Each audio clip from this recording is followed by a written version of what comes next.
ABP माझाला मिळालेल्या माहितीनुसार मवियाच्या प्रमुख नेत्यांमध्ये 48 पैकी 30 जागांवर सहमती झाली आहे। उर्वरित 18 जागांवर चर्चा सुरू आहे।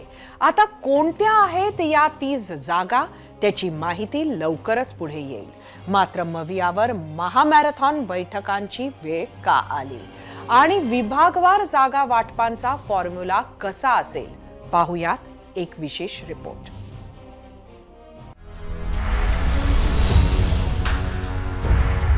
आधी दिल्ली धक्का, नंतर बंगालमधून हादरा आणि आता महाराष्ट्रात टेन्शन। लोकसभा निवडणुका जाहीर होण्याआधीच महायुतीसह महाविकास आघाडीत रस्सीखेच सुरू झाली। त्यामुळेच की काय आज मुंबईत महाविकास आघाडीची प्रदीर्घ बैठक पार पडली। महाराष्ट्रात लोकसभेच्या 48 जागा आहेत आणि महाविकास आघाडीत काँग्रेस, शिवसेना ठाकरे गट आणि शरद पवारांच्या नेतृत्वातली राष्ट्रवादी काँग्रेस असे 3 प्रमुख पक्ष आणि 2-3 मित्र पक्ष आहेत। त्यामुळे 48 जागांसाठी वाटेकरी खूप झाले। यापूर्वी काँग्रेस, राष्ट्रवादी असे 2च पक्ष आघाडीत असल्यानं जागा वाटपात 2च हिस्सेदार होते। मात्र आता स्थिती बदलली आहे। त्यामुळे हे अवघड गणित सोडवण्यासाठी बैठकांचं सत्र सुरू झालंय।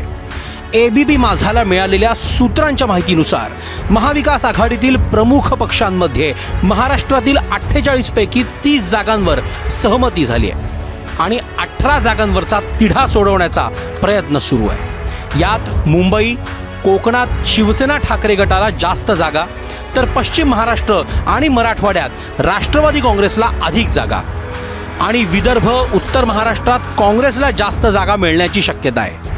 असं असलं तरी रनर अप फॉर्म्युलानुसार जागा वाटप ठरलं तर मात्र गणित आणखी बदलू शकतं।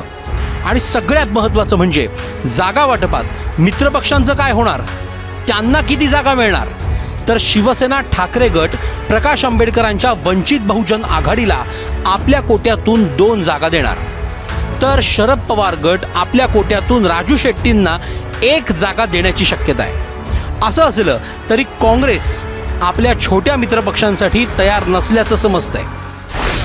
48 जागांवर व्यवस्थित चर्चा झाली आणि मी या क्षणी इतकंच सांगेन, जागा वाटप अत्यंत सुखरूप आणि सुरळीत पार पडलेलं आहे। महाविकास आघाडी आगे देखील और आगे जाएगी। अत्यंत सुरक्षित अशा तऱ्हेनं महाविकास आघाडी काम करते आहे। काहीही कोणाला चिंता करण्याचं कारण नाही। काही लोक जो पाण्यात घालून बसले असतील त्यांना आपल्यातर्फे माझा संदेश आहे की सगळं काही ठीक आहे आणि आम्ही 30 तारखेला परत बसतो। इंडिया अलायंस की लगातार मजबूती से मीटिंगें चल रही हैं सीट शेयरिंग को लेकर, और मुझे पूरा विश्वास है कि महाराष्ट्र की 48 सीटें हैं लोकसभा की, उसमें हम लोग इंडिया अलायंस का एक उम्मीदवार मिलकर मजबूती से खड़ा करेंगे।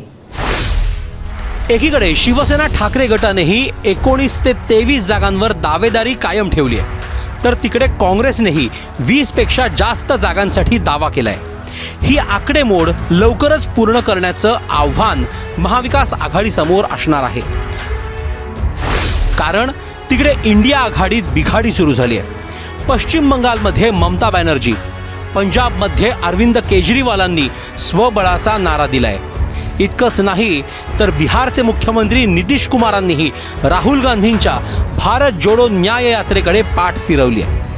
त्यामुळे बिहारमध्येही इंडिया आघाडीत धुसफूस सुरू झाली आहे। हे सगळं सुरू असताना महाराष्ट्रात महाविकास आघाडीला एकजुटता टिकवण्याचं आव्हान असणार आहे। 0 आवर एबीपी माझा।